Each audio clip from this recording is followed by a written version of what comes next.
Hello everyone, welcome to CVT 24/7। आज हम करने वाले हैं one shot human health disease वाले चैप्टर का। यहाँ से 1 2 3 से 4 क्वेश्चन हमेशा ही देखने को मिलते हैं। मतलब ये मान लो कि अगर मैं आपको कहूँ तो एक इजी यूनिट और जो कि बहुत ही नो मार्क्स ऐसे दे जाएगी, लो मार्क्स वो वाली यूनिट ये है। और मुझे इतना याद मत करो, मुझे हिचकी आने लगी है शुरू से ही। तो वन शॉट हम करते हैं शुरू। हम शुरू करते हैं हमारा चैप्टर का नाम से। चैप्टर का नाम है human health and disease. 2 words यहाँ पे दिख रहे हैं, one is human health and second is disease. Health क्या होती है बेटा? हेल्थ कैसे डिफाइन करते हैं? हम डिफाइन करते हैं कि आपकी जो वेल बीइंग की स्टेट होती है, वेल बीइंग यानी कि आप अच्छे से बेहतरीन कार्य कर रहे हो तो आप हेल्दी हो। बट कैसे बेहतरीन कार्य कर रहे हो? पहला, फिजिकली, अगर फिजिकल वेल बीइंग है, ठीक है, अगर इमोशनल वेल बीइंग है, अगर सोशल वेलबींग है, अगर फिजिकली आपका बॉडी अच्छे से फिट काम कर रहा है, इमोशनली आप स्टेबल है, सोशली आप स्टेबल है, तो आपको क्या कहा जाएगा? हेल्दी पर्सन कहा जाएगा। और कोई भी हेल्दी पर्सन होता है वो ज्यादा प्रोडक्टिव होता है, वो ज्यादा बेहतर तरीके से काम कर पाता है, ज्यादा अच्छा काम कर पाता है। बट वहीं पे जब हम बात करते हैं डिजीज की, तो डिजीज का मतलब ही क्या होता है? डिजीज का मतलब है एक पहला वर्ड आपका आता है डिस का, जिसका मतलब होता है डिस्टर्ब्ड ईज। अगर आप इसको देखोगे तो क्या निकल के आएगा? डिस्टर्ब्ड ईज निकल के आएगा। यानी कि आपके काम कर रहे थे, ईज से काम कर रहे थे, वो हो गया जो डिस्टर्ब। अब आप अच्छे से काम नहीं कर सकते, या तो आप मेंटली फिट नहीं है, या फिजिकली फिट नहीं है, या फिर सोशल फिट नहीं है, तो क्या कह देते हो जी? डिजीज कह देते हो। अब डिजीज होने के बहुत सारे कारण होते हैं। अगर आप बात करो डिजीज होने के, तो कारण कुछ भी हो सकता है। पहला रीजन आपका हो सकता है जेनेटिक, है ना जी। रीजन आपके पास कुछ भी हो सकता है, ऐसा कोई स्पेसिफिक नहीं है। पहला हो सकता है जेनेटिक रीजन, हो सकता है कि भाई हम बाय बर्थ ही ऐसे थे। कैसे थे भैया? बाय बर्थ ही डिजीज हुए थे। जैसे कि कुछ ऐसे डिजीज होते हैं, जैसे कि किसी को कलर ब्लाइंडनेस हो गया, है ना, किसी को सिकल सेल एनीमिया हो गया, वो किसी ने कोर्स थोड़ी करा है, वो भैया आपका जेनेटिक डिजीज हो सकता है। दूसरा हो सकता है हमारा क्या भैया? दूसरा हो सकता है किसी पैथोजन की वजह से हो गया है ना। यानी कोई वायरस आ गया है, कोई माइक्रो ऑर्गेनिज्म, कोई बैक्टीरिया है, या फिर कुछ भी ऐसा है, जैसे कोई साल्मोनेला टाइफी है बैक्टीरिया, जिसकी वजह से टाइफाइड हो गया, राइट, राइनो वायरस है, कोल्ड वायरस हो गया, आपका HIV है, एड्स हो गया। तो पैथोजन हो सकता है कोई आपका माइक्रो ऑर्गेनिज्म जो कि डिजीज को कॉज कर सकता है, वो पैथोजन भी रीजन हो सकता है। ठीक है। तीसरा रीजन हो सकता है जी लाइफ स्टाइल। फॉर एग्जाम्पल, अगर कोई पर्सन जो फिट एंड फाइन है, बहुत अच्छे से काम कर रहा है, ठीक है, कोई प्रॉब्लम नहीं, वो हेल्दी रहेगा। बट जैसे एक इंसान है, एक्सरसाइज कर नहीं रहा है, खा रहा है बहुत ज्यादा, इतनी सारी तोंद निकली हुई है, गाल यहां तक लटके हुए हैं, राइट, तो ऐसा क्या हो जाएगा? हमारा लाइफस्टाइल अच्छा नहीं है, वो वाली बात आ जाएगी यहाँ पे। ठीक है, अच्छा खाना पीना नहीं होगा, अच्छी चीजें नहीं होंगी, तो आपका वो चीजें भी यहाँ पे हो सकती है। अगर मैं फोर्थ की बात करूं तो आपके पास कोई केमिकल रीजन हो सकता है, केमिकल और physical, chemical and physical. Chemical कैसे? केमिकल भैया किसी केमिकल की वजह से ऐसा हो गया कि हम बीमार पड़ गए। फिजिकल जैसे हम यूवी रे, एक्स रेज इनके पोजेशन में आ गए, समहाउ इनसे एक्सपोज्ड हो गए, तो हमको तब भी क्या हो जाएगा जी? डिजीज हो जाएगा। अगर आप कारणों की बात करोगे तो we are having a list of factors जिसकी वजह से हमको डिजीज हो सकता है। बट मेन हमको जो बात करनी है वो पैथोजन के बारे में बात करनी है। सी, अगर मैं बात करती हूँ बेटा किसकी, अगर मैं बात करती हूँ पैथोजन की, तो हमारे पास कितने ही आपके पास ऑर्गेनिजम्स मिल जाएंगे। जैसे कि आपको वहां पे हो सकता है जी कोई बैक्टीरिया है, बैक्टीरिया की वजह से डिजीज हो सकता है, आपको किसी प्रोटोजोआ की वजह से डिजीज हो सकता है, आपको किसी हेलमिंथस की वजह से, हेलमिंथ यानी कि किसी वर्म की वजह से डिजीज हो सकता है, किसी फंजाई की डिजीज वजह से डिजीज हो सकता है, एंड किसी वायरस की वजह से भी डिजीज हो सकता है। हालांकि वायरस जो है हमारा लिविंग नहीं होता है, नॉट लिविंग है, बट क्योंकि यह आपका होस्ट के अंदर स्पेसिफिक होता है, इट्स लाइक अ पैरासाइट, आपका पैरासाइट की जैसे ही काम करता है, जैसे ह्यूमन बॉडी में आएगा तो it will behave like a living organism, right, outside the body ये आपका ऐसे इनर्ट फॉर्म में रहता है। अगर मैं बात करूं तो वायरस को हम एज अ पैथोजन तो ले सकते हैं, मैं इसको लिविंग नहीं कह रही हूं, बट इसको हम पैथोजन की फॉर्म में तो ले ही सकते हैं। और ये जितने भी पैथोजन होते हैं, ये सारे पैथोजन हमारी बॉडी के अंदर पैरासाइट की फॉर्म में रहते हैं। किसकी फॉर्म में रहते हैं? पैरासिटिज्म में ये रहते हैं, पैरासाइट की फॉर्म में ये रहते हैं। यानी कि हमारी बॉडी से खाना लेते रहेंगे, हमको मारेंगे नहीं, बट हाँ हमारा नुकसान धीरे धीरे करते रहेंगे, धीरे धीरे हम मरते रहेंगे, एकदम से नहीं मारेंगे। पैरासिटिज्म की फॉर्म में कि अपनी लिविंग ऑर्गेनिज्म को, अपनी लाइफ को मेंटेन करने के लिए किसी दूसरे लिविंग ऑर्गेनिज्म पे ये रहते हैं भैया। अभी कुछ पैथोजन ऐसे भी है, कुछ ऐसे भी डिजीज हैं जो कि कैरियर जिसके अंदर होते हैं, कुछ हमारे पास ऐसे भी पैथोजन होते हैं जिसको अपना लाइफ साइकिल कंप्लीट करने के लिए 2 होस्ट चाहिए होते हैं, जैसे कि हमारे मॉस्किटो बोर्न डिजीज है। मॉस्किटो बोर्न डिजीज की अगर मैं बात करती हूँ, जैसे कि आपके पास एक क्लासिक एग्जाम्पल आ जाता है, दैट इज मलेरिया, एंड आपके पास डेंगू, एंड अगर आप बात करो तो फाइलेरिस, ये कुछ ऐसे हैं, एलिफेंटिसिस जिसको हम कहते हैं, जो कि मॉस्किटो की वजह से होते हैं। यानी कि अगर आप बात करते हो तो मॉस्किटो वहां पे चाहिए ही चाहिए, मॉस्किटो के बिना इनका लाइफ साइकिल कंप्लीट नहीं होगा, तो उनको हम क्या कहते हैं, मॉस्किटो बोर्न डिजीज के नाम से भी भैया जानते हैं। अभी हम वन बाय वन बहुत सारे हमारे पास ऐसे ऑर्गेनिजम्स हैं जिनके बारे में हम पढ़ने वाले हैं, जिसके बारे में हम जानने वाले हैं।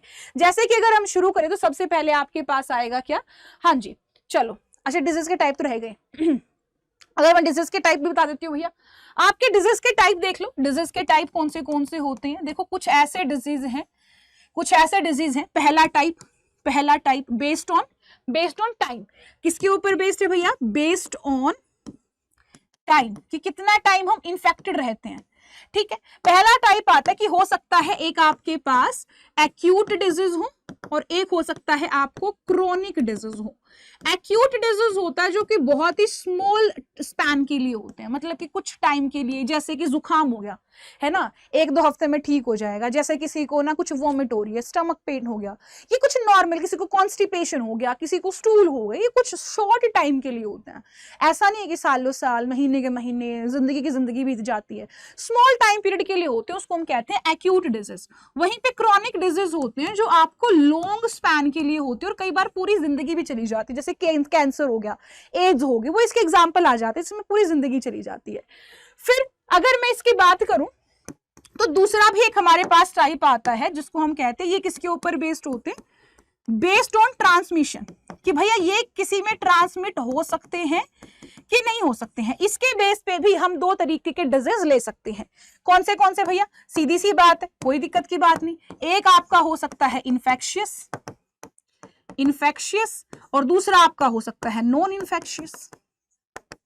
अगर आप बात करो तो इन्फेक्शियस जो कि एक पर्सन से दूसरे पर्सन में ट्रांसमिट हो सकते हैं, यानी कि ये जो हमारे हैं ये कॉन्टाजियस डिजीज होते हैं। ये कैसे डिजीज हैं जी, ये हमारे कॉन्टाजियस डिजीज होते हैं। कॉन्टाजियस कौन से होते हैं, जो कि एक पर्सन से दूसरे पर्सन में फैल सकते हैं। फॉर एग्जाम्पल कॉमन कोल्ड हो गया, जैसे कोई मलेरिया हो गया, जैसे एड्स हो गया, है ना। आपके पास एक्यूट क्रोनिक कोई भी हो सकता है इन्फेक्शन में, जैसे एड्स है, क्रोनिक डिजीज होती है, जिंदगी में जा सकती है। स्मॉल पॉक्स को अगर कोई मान लो किसी को स्मॉल पॉक्स हो गया है या फिर किसी को कॉमन कोल्ड हो गया, तो ये आपके स्मॉल स्पैन वाले एक्यूट डिजीज है, वो भी आपके हो सकते हैं। नॉन इन्फेक्शियस में जैसे किसी को डायबिटीज हो गया, किसी को कैंसर हो गया, वो सारे डिजीज यहाँ पे आपको आ जाएंगे इन्फेक्शियस के अंदर, जैसे कि मैंने कहा कॉमन कोल्ड और एड्स, ये इसके एग्जाम्पल आ जाते हैं। वहीं पे नॉन इन्फेक्शियस में जैसे कि कैंसर, जैसे कि डायबिटीज, ये इसके एग्जाम्पल हो सकते हैं कि जो एक पर्सन से दूसरे पर्सन में नहीं फैलते हैं। हालांकि इन्फेक्शियस, नॉन इन्फेक्शियस, ये एक्यूट क्रोनिक फॉर्म इनकी हो सकती है, उसमें कोई प्रॉब्लम परेशानी की बात नहीं है जी, राइट। अगर मैं बात करती हूं आगे तो हमारे पास यहाँ पे आ जाएगा सबसे पहले क्या जी, टाइफाइड डिजीज आ जाएगा, कि टाइफाइड डिजीज के बारे में बात करेंगे। टाइफाइड डिजीज क्यों होता है, देखो टाइफाइड डिजीज जो होता है वो एक साल्मोनेला टाइफी नाम के बैक्टीरिया की वजह से होता है। किसकी वजह से होता है बेटा जी, साल्मोनेला टाइफी नाम के बैक्टीरिया से होता है। ये बैक्टीरिया गंदा खाने से, गंदा पानी पीने से हमारे बॉडी में एंटर कर जाता है। जैसे ही हमारी बॉडी में एंटर करेगा तो ये हमारी स्मॉल इंटेस्टाइन को इफेक्ट करेगा।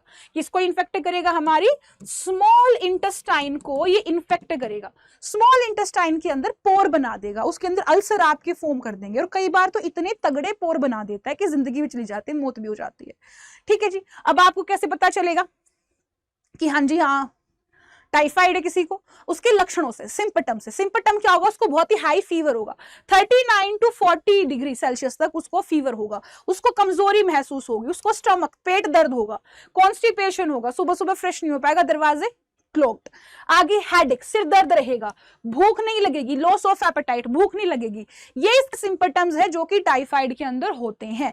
साथ ही उसको आपको देखोगे कि जीभ के ऊपर ना एक व्हाइट कोटिंग भी आपको देखने को मिलेगी। जैसा कि मैंने कहा था कि आपके अल्सर हो जाते हैं इंटेस्टाइन में, स्मॉल इंटेस्टाइन आपकी यहाँ पे इन्फेक्ट होती है, ये आपको याद रखना है। इंटेस्टाइनल परफोरेशन यानी कि वहां पे छोटे छोटे पोर भी हो जाते हैं, आपको ये याद रखना है। ठीक है, कंफर्म कैसे करेंगे? टेस्ट होता है जिसको हम कहते हैं विडाल टेस्ट। क्या कहते हैं? विडाल टेस्ट कहते हैं। विडाल टेस्ट से हम कंफर्म कर सकते हैं कि हाँ किसी को टाइफाइड है कि नहीं है, ये आपको याद रखना है, ये पेपर में पूछा जाता है, इंपॉर्टेंट है, सिम्पटम भी इंपॉर्टेंट है। एक क्लासिक एग्जांपल आता है एक जिसका नाम है मैरी मेलन। एक महिला थी जिसका नाम था मैरी मेलन, प्रोफेशन से कुक थी, खाना बनाती थी, उसको टाइफाइड था, जहां जहां जाती वहां वहां अच्छे से हाथ तो धुलती नहीं थी, ऐसे ही खाना बनाती थी, सबको टाइफाइड कर देती। ठीक है, इसी तरीके से बहुत बहुत बहुत बहुत लोगों को इन्फेक्ट करा और जिसकी वजह से हम उसको टाइफाइड मैरी के नाम से भी जानते हैं। नेक्स्ट डिजीज आता है that is pneumonia. Next disease क्या आता है? न्यूमोनिया। न्यूमोनिया जो कोज होता है वो होता है स्ट्रेप्टोकोकस न्यूमोनिया या फिर हीमोफिलस इन्फ्लुएंजा नाम के डिजीज से। किससे होता है भैया? स्ट्रेप्टोकोकस न्यूमोनिया या फिर हीमोफिलस इन्फ्लुएंजा नाम के बैक्टीरिया से होता है। नाम याद रखना, पूछा जाता है, दो नाम है यहाँ पे, राइट। अब यहाँ पे होता क्या? देखो न्यूमोनिया के अंदर बहुत सिंपल सा होता है कि हमारे पास एल्वोलीज होती हैं। हमारे पास क्या होती है? हमारे लंग्स में एल्वोलीज होती है, सबको पता है एल्वोली। इस एल्वोली का काम क्या होता है बताना जरा, कमेंट में करके बताइए मुझे जल्दी से कि यहाँ पे इस एल्वोली का काम क्या होता है। एल्वोली का काम क्या होता है जी? अगर मैं एल्वोली की काम की बात करती हूं तो एल्वोली का काम होता है कि आपकी कार्बन डाइऑक्साइड और ऑक्सीजन इसका एक्सचेंज हो पाए, है ना। आपकी बॉडी का कार्बन डाइऑक्साइड निकल जाए, आपकी बॉडी के अंदर ऑक्सीजन चला जाए, ये इसका क्या होता है? ये इसका काम होता है। बट यहाँ पे वो चीज हो ही नहीं पाएगी क्योंकि उसके लिए एल्वोली खाली होनी चाहिए, थोड़ा बहुत म्यूकस लाइनिंग होती है, वी नो। बट आपकी जो एल्वोली है, इसके जो मेस्ट सेल, रेस्पिरेटरी ट्रैक्ट के आपका ट्रैकिया है, ब्रोंकियाई है, इसके जो मेस्ट सेल हैं वो मेस्ट सेल बहुत ज्यादा मात्रा में म्यूकस बना देते हैं और काइंड ऑफ फ्लूइड आपकी वो सारी की सारी एल्वोलीज में फिल हो जाती है। अब ये एल्वोली के अंदर अगर फ्लूइड फिल हो जाएगी तो भैया ऑक्सीजन और कार्बन डाइऑक्साइड कैसे एक्सचेंज हो पाएंगे? क्योंकि स्पेस ही नहीं बचा उनके लिए। तो अगर वहां पे स्पेस ही नहीं बचा है तो होगा क्या? हाँ जी, देखिए अब यहाँ पे अगर मैं बात करूं किस चीज की, अगर मैं बात करूं इस फ्लूइड की कि एक्सचेंज की अगर जगह ही नहीं बचेगी तो आपके पास ना तो कार्बन डाइऑक्साइड बाहर निकल पाएगी ना ऑक्सीजन अंदर आ पाएगी, क्योंकि सरफेस एरिया तो बिल्कुल है ही नहीं वहां पे, सारे में तो फ्लूइड भर गई है। यहाँ पे इतना सा एरिया है जिसके अंदर आपकी एक्सचेंज हो सकती है, इतने में पूरी बॉडी के लिए सफिशियंट ऑक्सीजन जाएगी नहीं, तो होगा क्या? हमको ही प्रॉब्लम होगी। अब देखो यहाँ पे ध्यान रखना कि न्यूमोनिया जो होता है, न्यूमोनिया में लंग्स इन्फेक्ट होते हैं, लंग्स इन्फेक्ट होते हैं। कुछ बच्चे ऐसे सोचते हैं लंग्स कैसे इन्फेक्ट होता है, बेटा ये ब्रोंकियाई कहाँ जाती है? ये लंग्स में ही तो जाती है, तो इस लंग के अंदर ही तो एल्वोलीज होती है। लंग्स किससे मिलकर बना है? इन एल्वोलीज से मिलकर तो बना है, ब्रांचेस से मिलकर तो बना है ना। लंग्स के अंदर कोई लीवर वाला काम थोड़ी होगा, रेस्पिरेशन का काम होगा। तो यहाँ पे आपके पास क्या हो जाएंगे जी? यहाँ पे आपकी कार्बन डाइऑक्साइड हो गई, ऑक्सीजन होगी, इनका एक्सचेंज हो नहीं पाएगा, जिसकी वजह से हमको प्रॉब्लम हो जाएगी, राइट। फैलता कैसे? जैसे जुकाम फैलता है ना, जुकाम एक दूसरे के टच से, किसी ने छींक दिया, छींक कर दिया, है ना, और उसके एरोसोल यानी कि उसके हवा में जो सलाइवा गया है, जो भी उसका लिक्विड पार्टिकल गया है अंदर का, वो सारा हमने इनहेल कर लिया, उससे आपका ये होगा किस चीज को छुआ, है ना, उसी सेम बर्तन में खाना खा रहे हैं, उसी सेम जगह पे चिपक चिपक के हम रह रहे हैं, तो उससे फैलता है, डायरेक्ट कॉन्टेक्ट से भी फैलता है। अगर मैं बात करूं तो यहाँ पे क्या होगा? इन्फेक्शन जैसे ही होगा तो एल्वोलीज के अंदर फ्लूइड फिल हो जाता है, जिसकी वजह से बहुत सारी प्रॉब्लम्स होती है रेस्पिरेशन में। सिम्पटम्स क्या होंगे? फीवर होगा, ठंडी लगेगी, कफ खांसी होगी, हेडेक होगा, सिर दर्द होगा। बहुत सारे केसेस में तो जो हमारी लिप्स और फिंगर नेल्स हैं वो ग्रे टू ब्लूइश हो जाते हैं। रीजन बीइंग कि कार्बन डाइऑक्साइड तो बाहर निकल ही नहीं पाई, तो फिंगर नेल्स तो ब्लू होंगे, ऑब्वियस सी बात है भैया, है ना। फैलने वाला है, मैंने बता ही दिया, इसमें कोई प्रॉब्लम की बात नहीं है। एक इंपॉर्टेंट क्वेश्चन जो यहाँ से आता है कि कॉमन कोल्ड और आपका न्यूमोनिया कैसे डिफरेंट है, याद रखना। पहली बात तो न्यूमोनिया कोज करने वाले हैं स्ट्रेप्टोकोकस न्यूमोनिया और हीमोफिलस इन्फ्लुएंजा। दूसरा, लंग्स उसमें इन्फेक्ट होते हैं, फ्लूइड भर जाता है। हालांकि अगर आप बात करो कॉमन कोल्ड में, ऐसा लंग्स में इन्फेक्शन नहीं होता है कभी भी, ठीक है। कॉमन कोल्ड की बात करूं तो राइनो वायरस होते हैं, ग्रुप ऑफ वायरस होता है, जिसकी वजह से हमको कॉमन कोल्ड हो जाता है। इसके अंदर हमारा जितना भी रेस्पिरेटरी पैसेज होता है, लंग्स को छोड़ के ऊपर वाला जितना भी पैसेज है, हमारा नेजल पैसेज है, ये आर्टरियल पैसेज है, ब्रोंकियाल पैसेज थोड़ा बहुत, है ना। ये वाला हिस्सा हमारी विंड पाइप वाला हिस्सा, यहाँ पे हमको थोड़ा कंजस्ट सा फील होता है, यहाँ पे थोड़ा आपको कुछ प्रॉब्लम हो सकती है, बट कभी लंग्स में नहीं होगी, राइट। तो ये नोज को और रेस्पिरेटरी पैसेज को ही इन्फेक्ट करते हैं, बट नॉट द लंग्स। इस बात पे फोकस करना है हमको। पता ही है, नाक से पानी बहता रहेगा, गला दर्द करेगा, आवाज भारी हो जाएगी, बोलने में दर्द होगा, सिर दर्द होगा, बुखार जैसा फील होगा, और 3 से 5 दिन आपका रहेगा। ये इसके नॉर्मल सिम्पटम्स होते हैं, ये इसके क्या होते हैं, जो नॉर्मल सिम्पटम्स होते हैं, ये आप बात याद रखेंगे। आगे देखिए, अब फैलेगा कैसे, वही अगर हम किसी एक चीज को शेयर कर रहे हैं, मैंने किसी चीज के हाथ लगाया, फॉर एग्जांपल मैंने इस बोर्ड को साफ करा, अगर मेरे को जुकाम है तो कोई दूसरा टीचर आएगा, वो भी सेम साफ करेगा, इसी पेन को मैंने पकड़ा है, इसी को उसने वो पकड़ेगा तो उसको भी हो जाएगा, मेरा वायरस उधर ट्रांसमिट हो जाएगा। So easy, right. Next is malaria. हाँ, मलेरिया बड़ा आसान है। देखो, मलेरिया जो होता है, मलेरिया एक मॉस्किटो बॉर्न डिजीज है, जो मैंने कहा था कि ये जो मलेरिया है, मलेरिया को कोज करने वाला आता है प्लाज्मोडियम, जो कि प्रोटोजोआ है ना। और बहुत सारे अलग अलग स्पीशीज के प्रोटोजोआज होते हैं, जैसे वाइवेक्स है, मलेरियाई है, फेल्सीपैरम है। फेल्सीपैरम तो एक ऐसा, प्लाज्मोडियम फेल्सीपैरम ऐसा आपका है जिससे जिंदगी भी जा सकती है, इतना खतरनाक है, इतना फेटल है ना। अगर मैं बात करूं लाइफ साइकिल की, कि प्लाज्मोडियम के लाइफ साइकिल के बारे में बात कर लेते हैं, तो जरा आप आइए यहाँ पे, है ना। तो मलेरिया के बारे में हम पढ़ेंगे यहाँ पे, मलेरिया लाइफ साइकिल, प्लाज्मोडियम।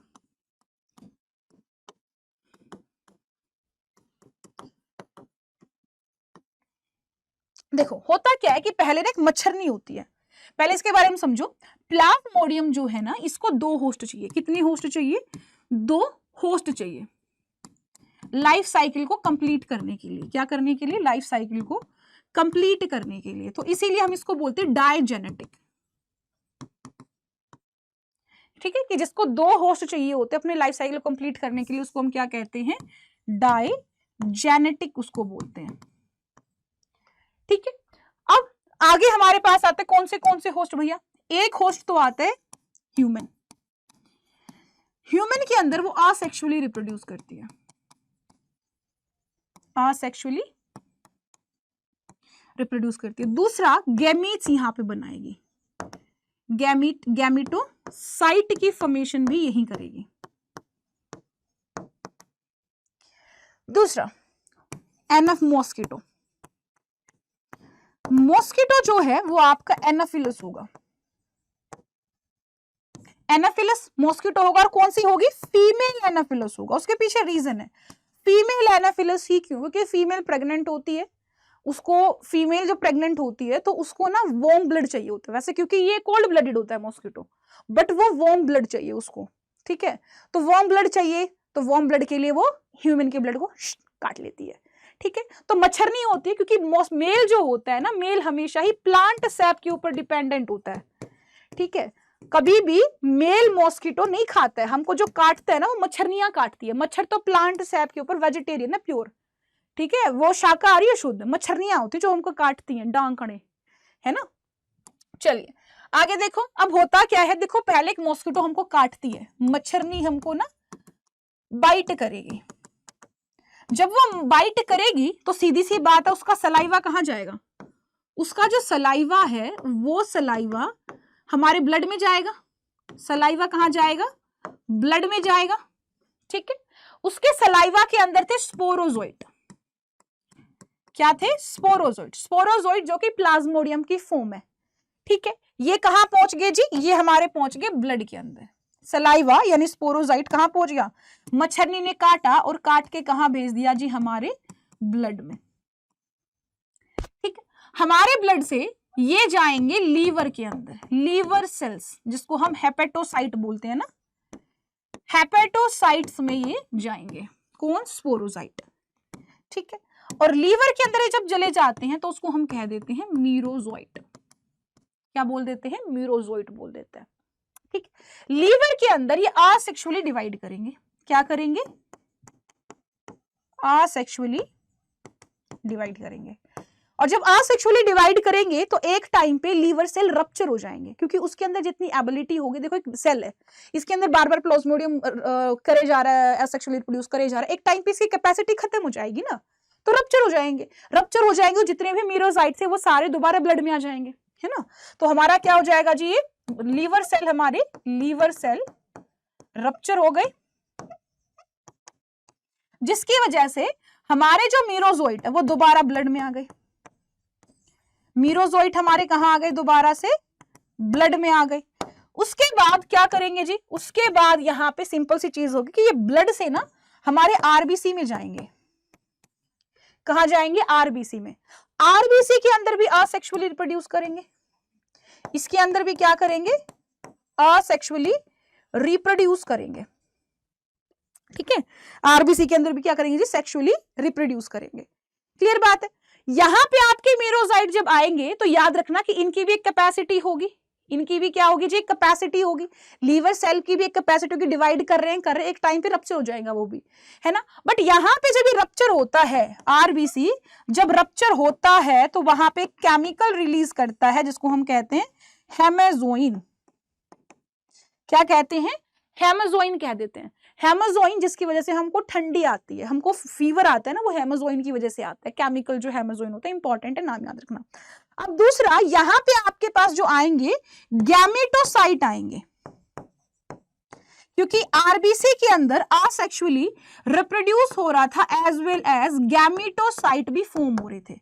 अब गैमेटोसाइट क्योंकि कैसा है, गैमेटोसाइट सेक्सुअली है ना, ये आपका ह्यूमन के अंदर, और जैसे कि मैंने लिखा है यहाँ पे, और मॉस्किटो के अंदर सेक्सुअल रिप्रोडक्शन होगा, है ना जी। ठीक है, कहा गए जी, गैमेटोसाइट आ गए। गैमेटोसाइट अलग अलग होंगे, मेल का होगा और फीमेल का होगा। ठीक है, ये दोनों, अब मच्छर दोबारा आएगी, मच्छर नहीं ना, दोबारा आएगी। अगेन मॉस्किटो बाइट चलेगा, यहां से मॉस्किटो ने अलग फिर से बाइट करा। अब क्योंकि ये रप्चर हो गई, ये गैमेटोसाइट हमारे ब्लड में आ गई हैं, ब्लड को फिर से मच्छरनी ने चूस लिया। ठीक है, तो मच्छरनी का जो गट है ना, मच्छरनी का जो गट है, उस गट के अंदर आपका जाइगोट बन जाएगा जी, क्योंकि ये फ्यूज कर जाएंगे, मेल फीमेल जाइगोट बन जाएगा। ये जाइगोट उसकी सलाइवरी ग्लैंड में पहुंच जाएगा और ये दोबारा काटेगी, फिर हमारे अंदर पहुंच जाएगा। ये इसका क्या है, पूरा लाइफ साइकिल है। यानी कि मच्छरनी ने काटा, मच्छरनी ने जब काटा तो मच्छरनी के सलाइवरी ग्लैंड में बहुत सारे स्पोरोजाइट थे जो कि हमारे ब्लड में उतर गए उसके सलाइवा के थ्रू, राइट। अब हम सलाइवा क्यों दिया उसने, डंक ही तो मारा था बेटा। देखो, अगर उसने डंक मारा, हमारा ब्लड कोगुलेट हो जाएगा, तो डंक निकाल नहीं पाएगी, वो वहीं रह जाएगी, है ना। तो इसलिए ताकि ब्लड कोगुलेट ना हो, एंटी कोगुलेशन के लिए वो वहां पे सलाइवा डालती है ना, जिससे ब्लड कोगुलेट होता नहीं है, बट सलाइवा डालती है, उसमें स्पोरोजाइट है, स्पोरोजाइट ब्लड में आ गए। अब ब्लड में से कहां जाएंगे, सीधा लीवर सेल में, लीवर सेल्स के अंदर हेपेटोसाइट में घुसेंगे, असेक्सुअली डिवाइड करना शुरू करेंगे। लीवर सेल की एक लिमिट है कि कब तक वो स्ट्रेच हो पाएगा, एकदम से वो रप्चर हो जाएगा, रप्चर होकर दोबारा ब्लड में आ गए बीच मीरोजोइट। उसके बाद ये हमारे आरबीसीज में, रेड ब्लड सेल में घुस जाते हैं। रेड ब्लड सेल के अंदर गैमेटोसाइट्स बनाते हैं, यानी कि अपने गैमीट्स की फॉर्मेशन करते हैं। ठीक है, गैमीट्स की फॉर्मेशन करेंगे, और जब गैमीट्स की फॉर्मेशन करते हैं तो डिवाइड करते जाते हैं, करते जाते हैं, एक टाइम पे आरबीसी भी रप्चर हो जाती है। हेमेजोइन नाम का केमिकल निकलता है आरबीसी के रप्चर होने से, राइट। अब यहाँ पे ये मच्छरनी दोबारा आएगी, दोबारा आके इस खून को चूस लेगी जिसके अंदर गैमेटोसाइट है, उसके पेट के अंदर, गट के अंदर मॉस्किटो का जाइगोट बन जाएगा, क्योंकि फर्टिलाइजेशन उसके गट में होगी। ठीक है, और जाइगोट क्या जो इसका बनेगा वो आपका बाद में किसमें, वो आपका सलाइवरी ग्लैंड में परफोरेट करते हुए पहुंच जाएगा। ठीक है, और सलाइवरी ग्लैंड से दोबारा से उसके बाइट से हमारे पास आ जाएगा। तो ये लाइफ साइकिल पूरा चलता रहता है। अब यहाँ पे अगर आपने ध्यान दिया हो तो मॉस्किटो का जो असेक्सुअल था, यहाँ पे असेक्सुअल हुआ, यहाँ पे असेक्सुअल हुआ, साथ में गैमेटोसाइट भी इसके असेक्सुअली यहीं पे बने आपके, राइट। बट सेक्सुअल रिप्रोडक्शन यानी कि मेल फीमेल गैमेट का फ्यूजन जो है जाइगोट मॉस्किटो के गट के अंदर हुआ है। तो याद रखना कि आपके पास यहाँ पे जो मैंने इंपॉर्टेंट चीजें लिखी हैं वो बहुत ये कि मॉस्किटो का जो हुआ है, मॉस्किटो के पास जो हुआ है वो कौन सा रिप्रोडक्शन हुआ है, सेक्सुअल वाला। ह्यूमन में कैसा हुआ है, असेक्सुअली रिप्रोडक्शन हुआ है। ये चीज याद करने लायक है क्योंकि पेपर में पूछा जाता है। अब सोचने की बात है कि ब्लड के अंदर, ह्यूमन ब्लड के अंदर जब गैमेटोसाइट फॉर्म हो ही गए थे तो वहां पे फर्टिलाइजेशन क्यों नहीं हुआ, क्योंकि हमारा बॉडी टेम्परेचर 37 डिग्री सेल्सियस है और हम वार्म ब्लडेड है। बट इसको फर्टिलाइज करने के लिए, जाइगोट की फॉर्मेशन के लिए, मॉस्किटो प्लाज्मोडियम के लिए उसको कोल्ड ब्लड चाहिए, और कोल्ड ब्लड कहाँ मिलेगा, मॉस्किटो में मिलेगा। तो इसीलिए आपका मॉस्किटो के अंदर फर्टिलाइजेशन होता है, क्योंकि हम वार्म ब्लडेड है और प्लाज्मोडियम के फर्टिलाइजेशन को चाहिए, फ्यूजन को चाहिए क्या, cold blood, right. I hope it is very clear and loud to you. तो यहाँ पे लिखा हुआ है। और ये हेमोजोइन याद रखना इसको ध्यान से, ठंड लगती है इसकी वजह से, है ना जी। चलो ये आपका पूरा क्लियर है, ये आपको मैंने पूरा बता दिया है। I hope it's all clear and crystal clear to you all. अगर कोई प्रॉब्लम हो तो you can tell me any time, right. यहाँ पे एक चीज याद रखना, जो क्या कर दिया मैंने, कहाँ चले गए वो, क्या से क्या हो गया। मलेरिया को ना, मलेरिया के लिए इसको हम क्योर करने के लिए मेडिसिन बनाते हैं, है ना। मेडिसिन कहां से निकालते हैं, उसको हम कहते हैं क्विनोन। इसको कहां से निकालते हैं, ये हमारी सिंचोना बार्क, हमारा एक ट्री है जिसका नाम है सिंचोना, उसकी बार्क से हम निकालते हैं, उसको हम कहते हैं क्विनोन, है ना। कुनेन, कुनेन के नाम से जानते हैं ना, कुनेन। कुनेन कहां से निकालते हैं, सिंचोना ट्री की बार्क से हम निकालते हैं। ये चीज भी आपको याद रखनी है, आपके एनसीईआरटी में नहीं गिवन है बट आपको याद रखनी है। Next disease is amoebiasis. Amoebiasis क्यों हुआ, प्रोटोजोआ की वजह से, एंट अमीबा हिस्टोल्टिका की वजह से। एंट अमीबा हिस्टोल्टिका आपको पता है कैसे जाएगा, गंदे खाने पीने से हमारे अंदर जाएगा, हमारी बॉडी में जाएगा। मेन सोर्स इसका मक्खियां होती है, इसलिए हम घर पे ढक के रखते हैं ना खाने को। रीजन मेन कि अगर हम नहीं करेंगे तो अमीबॉयसिस हो जाएगा, अमीबॉयसिस हो जाएगा तो बहुत सारी परेशानी हो जाएंगी। तो अमीबॉयसिस होता है एंट अमीबा हिस्टोल्टिका की वजह से, और होता है हाउस फ्लाई, इसका कैरियर होता है, मैकेनिकल कैरियर होता है। अब ये जो इसका लाइफ साइकिल हमको नहीं पढ़ना, बस याद रखना है कि सिम्पटम्स क्या होते हैं कि अगर हमको अमीबॉयसिस हो जाएगा तो कॉन्स्टिपेशन होगा, एब्डोमिनल पेन होगा, क्रैम्प फील होंगे, स्टूल्स विद एक्सेस म्यूकस आएगा, ब्लड क्लॉट आएंगे, और गंदा खाने पीने से ये होगा, नो डाउट। अगर मैं अमीबॉयसिस की बात करूं तो ये हमारे स्मॉल इंटेस्टाइन को इन्फेक्ट करता है, ये बात आप याद रखेंगे। ये किसको इन्फेक्ट करता है जी, ये हमारे स्मॉल इंटेस्टाइन को इन्फेक्ट करता है, ये भी, ये आपको याद रखना है बहुत ही अच्छे तरीके से, राइट। अगर मैं फैलने की बात करूं तो आपको मैंने बता ही दिया कि गंदा खाने पीना और दो फीकल मैटर से, जैसे हाउस फ्लाई होता है ना, फीकल मैटर पे जाती है उसके बाद खाने पे आते हैं, तो फीकल मैटर से खाने पीने पे वो आपके अमीबा ट्रांसफर हो जाते हैं। Next is ascariasis. एस्केरेसिस आपको एक वर्म की वजह से, राउंड वर्म या फिर आपके एक हेलमिंथस की वजह से हो जाती है, राउंड वर्म जिसको हम कहते हैं एस्केरेसिस, जो एनालिडा फैमिली से बिलोंग करता है। वाउचेरिया जो कि फाइलेरियल वर्म होता है आपका एस्के हेलमिंथस से बिलोंग करता है, वो आपका इधर आ जाएगा, राइट। एस्केरेसिस से या फिर आपका वाउचेरिया से आपको एस्केरेसिस होता है। होगा क्या कि ये हमारी बॉडी में जाएंगे, ठीक है, हमारी बॉडी में जाके हमारी इंटेस्टाइन, कौन सी इंटेस्टाइन को अफेक्ट करेंगे जी, ये कौन सी इंटेस्टाइन को अफेक्ट करेंगे, ये अफेक्ट करेंगे हमारी लार्ज इंटेस्टाइन को। कौन सी को करेंगे जी, हमारी लार्ज इंटेस्टाइन को ये इफेक्ट करेंगे, जिसकी वजह से हमको बहुत सारी प्रॉब्लम्स हो जाएंगी, ठीक है। अगर मैं बात करूं तो ये हमारी इंटेस्टाइन को अफेक्ट करेंगे, कैसे करेंगे, हमारी लार्ज इंटेस्टाइन में जाएंगे, वहां पे जाके काट लेंगे, इंटेस्टाइन को काटेंगे, खून चूसेंगे। जब वो खून चूस रहे तो हमारे अंदर खून की कमी होगी, एनीमिया हो जाएगा, हमको पेन होगा, क्रैम्प फील होंगे, ठीक है। साथ में अगर मैं बात करूं तो हमारा पैसेज, एक्सक्रीशन पैसेज कहां से जाता है, लार्ज इंटेस्टाइन से खत्म होना था, बट वहां पर ब्लॉकेज हो गई तो हमारा एक्सक्रीशन भी ढंग से नहीं हो पाएगा, कॉन्स्टिपेटेड भी हम फील करेंगे, है ना। ब्लॉकेज तो खैर हो गया, इंटरनल ब्लीडिंग मैंने बताई दी। एग भी ये ले करेंगे, वो एग हमारे फीकल मैटर के साथ जाएंगे, है ना। हमारा फीकल मैटर सुबह सुबह हम निकाल के आ रहे, साथ में हम एग छोड़ के आ रहे हैं, किस चीज के, एस्केरेसिस के। अब यहाँ पे इस कंटामिनेटेड सोयल, वाटर, प्लांट और गंदे खाने पीने से, सब्जियां या फिर ऐसे फल खाने से जो हमको कीड़े वाली है, तो उससे हमको एस्केरेसिस हो जाता है, राइट। आगे देखो, उसके बाद आता है एलिफेंटसिस। एलिफेंटसिस जो होता है इसको हम फाइलेरिसिस के नाम से भी जानते हैं, ये वाउचेरिया की वजह से होता है, वाउचेरिया बेनक्रोफ्ती या फिर मलाई, ये फाइलेरियल वर्म है जिसकी वजह से हमारा ये डिजीज होता है।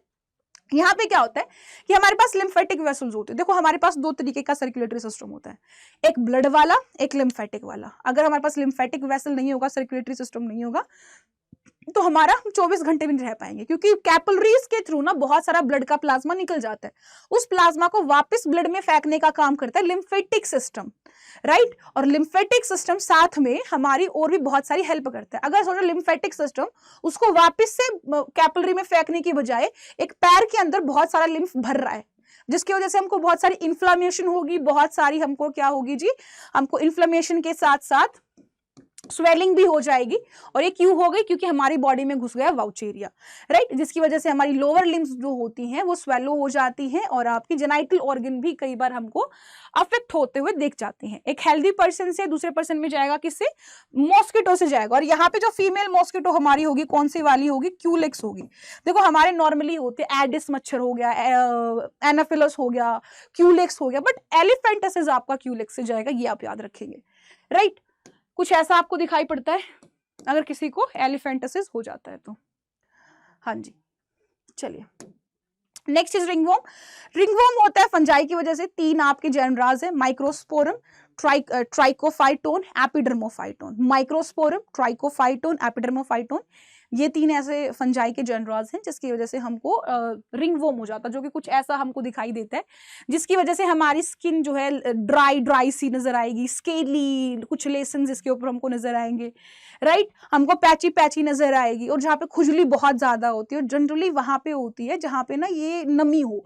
जैसे कि अगर मैं बात करूं तो आपके पास जहाँ पे स्किन फोल्ड होते हैं हमारे, जहाँ पे स्किन फोल्ड होते हैं, जैसे कि हमारी बिटवीन द टोज हो गई है ना, एक दूसरे से फैल सकती है, इसलिए हम बोलते हैं ना कि एक दूसरे के कपड़े नहीं पहनने चाहिए, टॉवल अलग अलग यूज करो। वो इसीलिए होता है ताकि भाई आपकी कोई डिजीज फैले ना, सोयल से, कोम्ब से, क्लॉथ से, इनसे हमारी डिजीज फैलती है। Next is are immunity. Next is are immunity. Immunity के बारे में हम यहाँ पे बात करेंगे। देखो इम्यूनिटी क्या होती है? इम्यूनिटी क्या होती है? इम्यूनिटी होती है कि भैया आप जो है ना यहाँ पे आपके पास में रोगों से लड़ने की क्षमता है। इम्यूनिटी क्या होती है? एक तरीके की एबिलिटी होती है। क्या होती है? एक तरीके की एबिलिटी होती है कि हम लड़ पाए, फाइट कर पाए। किसके लिए फाइट कर पाए?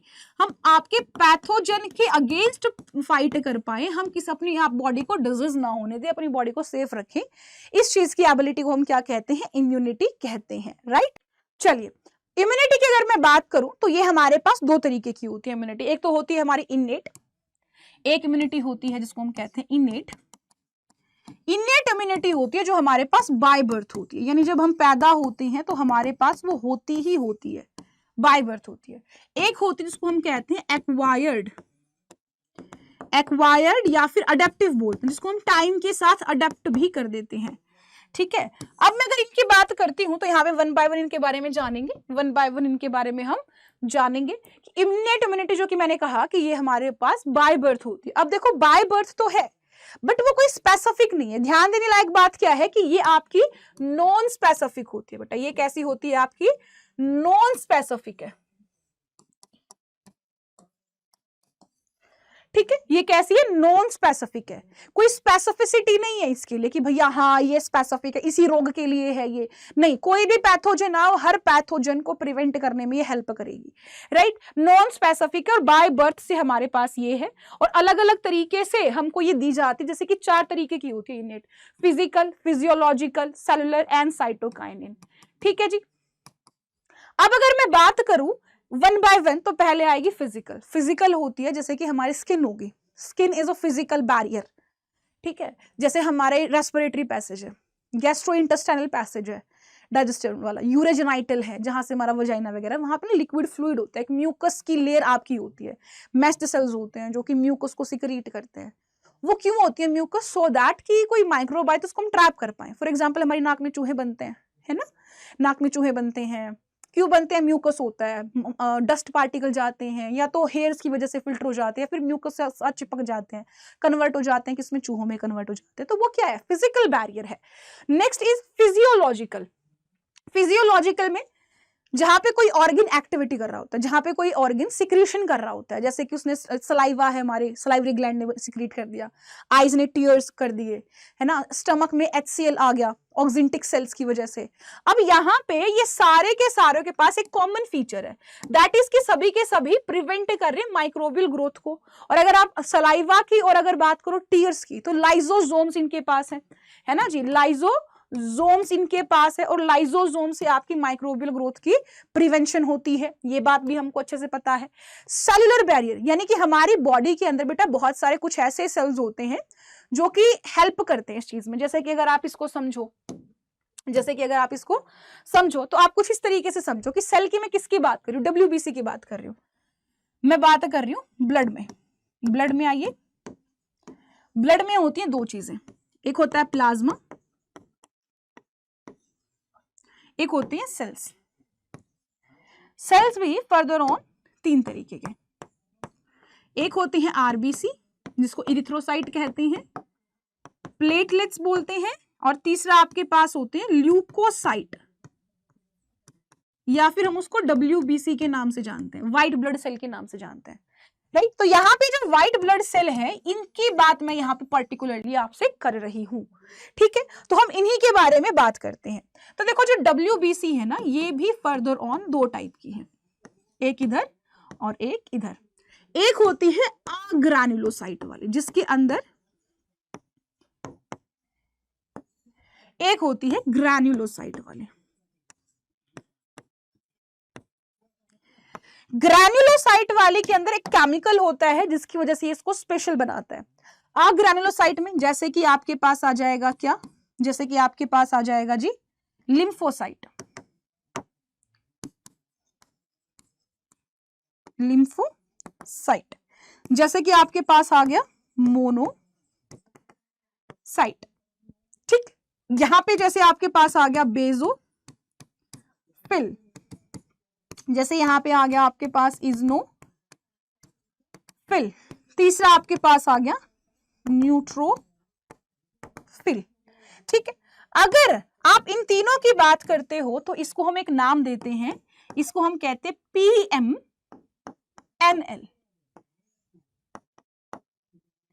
है ना। ये PMNL का मतलब क्या है, इसका मतलब है कि यहां पे हम कह रहे हैं एक word that is polymorphonuclear leucocyte, और ये इंपॉर्टेंट है, ठीक है। अब हमने ये क्यों कहा, देखो यहाँ पे ये जो लिम्फोसाइट है, ये जो मोनोसाइट है, इनके नॉर्मल न्यूक्लियस होते हैं, बट आपकी बेजोफिल, इज़्नोफिल और न्यूट्रोफिल है, इनके जो न्यूक्लियस है ना, इनका न्यूक्लियस एक अलग तरीके का होता है ना, एक अलग अलग साइज, जो नॉर्मली न्यूक्लियस हमारे नहीं होते हैं वैसे से ये होते हैं। जैसे कि अगर आप देखो तो इस यहाँ पे देखो, ये इज़्नोफिल का न्यूक्लियस देखो कैसा है ना, दो डंबल से हैं, इधर बेजोफिल का देखो, इधर न्यूट्रोफिल का देखो, आपके पास यहाँ पे पाओगे कि इनका जो न्यूक्लियस है वो न्यूक्लियस कैसा है, वो न्यूक्लियस बेटा अलग सी फॉर्म का है। तो इसीलिए हम यहाँ पे एक बात कहते हैं that is polymorphonuclear leucocyte, कि ये जो है थोड़े से डिफरेंट होते हैं, है ना, ये थोड़े से क्या होते हैं, डिफरेंट होते हैं, है ना। और यहां पे अगर आप बात करोगे तो हर किसी का, हर WBC का एक अलग काम होता है, ऐसा नहीं है कि इनका काम नहीं है, इनका हर किसी का एक डिफरेंट काम होता है, ठीक है। जैसे कि किस तरीके से फंक्शन करते हैं, या तो ये फंक्शन करेंगे एज अ फैगोसाइट, है ना, या तो एज अ फंक्शन करेंगे फैगोसाइट की फॉर्म में फंक्शन करेंगे, या तो ये एंटीबॉडी फॉर्मेशन करेंगे, एंटीबॉडी फॉर्मेशन भी यही करेंगे, ठीक है। तो ऐसा नहीं कि कोई और करेगा, नहीं, यही करेंगे, ठीक है। फैगोसाइट हो गए, जैसे कि आपके पास मोनोसाइट है, मोनोसाइट हो गए, मोनोसाइट आपको फैगोसाइटोसिस की जैसे दिखेंगे आपको, ठीक है। यही मोनोसाइट फर्दर ऑन डिवाइड करते हैं और फॉर्म कर लेते हैं मैक्रोफेज। तो पहले तो आप इनको समझो, बस पहले आप इनको समझ लोगे तो इतना ही काफी है। इनके अंदर आपको याद रखना है कि जो हमारे अंदर बाय बर्थ होती है वो आपका ग्रैनुलोसाइट होता है और इधर से मोनोसाइट होता है। लिम्फोसाइट हमारे पास बाय बर्थ नहीं होती है, ये आपकी एक्वायर्ड में आती है ना। ये आपका एक ऐसा है ओनली इन एक एक्वायर्ड इम्यूनिटी के अंदर जो आने वाला सेल है वो आपका सिर्फ और सिर्फ लिम्फोसाइट है। बाकी के तीनों, चारों के चारों आपके किस में आएंगे, इनेट में आएंगे। हम बाय बर्थ लेके पैदा होते हैं, ये चीज आपको याद रखनी है, इंपॉर्टेंट है, ये बहुत ज्यादा इंपॉर्टेंट है, थोड़ा इंपॉर्टेंट नहीं है ये, ठीक है। चलिए, हाँ जी, ये सारे किस में आ गए, सेलुलर में, कि ये सेल की फॉर्म है हमारी, ठीक है। अब देखो यहाँ पे मैंने क्या कहा कि मैक्रोफेज जो आपका होता है मोनोसाइट से बनता है, जो कि आपके फैगोसाइटोसिस के जैसा काम करता है। Next is cytokinin. साइटोकाइनिन में क्या होता है कि मान लो कोई सेल है जो वायरस से इन्फेक्ट हो गया, तो वो सेल चाहता कि बाकी के सेल इससे इन्फेक्ट ना हो, वो सेफ रहे इस वायरस से। तो उस वायरस से बचाने के लिए वो हीरो सेल जो होगा वो एक केमिकल रिलीज करेगा जो प्रोटीन का बना होगा, जिसको हम कहते हैं इंटरफेरोन। और इस इंटरफेरोन से इंटरफेरोन से बाकी के जितने भी सेल्स होंगे वो सारे बच जाएंगे, वायरल इन्फेक्शन से बच जाएंगे। इसको हम कहते हैं cytokinin barrier. Next is are acquired immunity. Acquired immunity जो होती है वो आपकी पैथोजन स्पेसिफिक होती है बेटा, यानी कि हर पैथोजन के लिए अलग से एंटीबॉडी बनती है। अगर कोई एक बैक्टीरिया आता है, अगर मान लो एक बैक्टीरिया जो कि न्यूमोनिया कर रहा है, एक बैक्टीरिया है जो कि साल्मोनेला टाइफी वाला है, टाइफाइड दे रहा है, तो दोनों के लिए अलग अलग एंटीबॉडी बनेगी। तो मतलब स्पेसिफिक है ये, आपका पैथोजन स्पेसिफिक है। और आप अगर बात करो तो एक्वायर्ड के बारे में बात कर लेते हैं।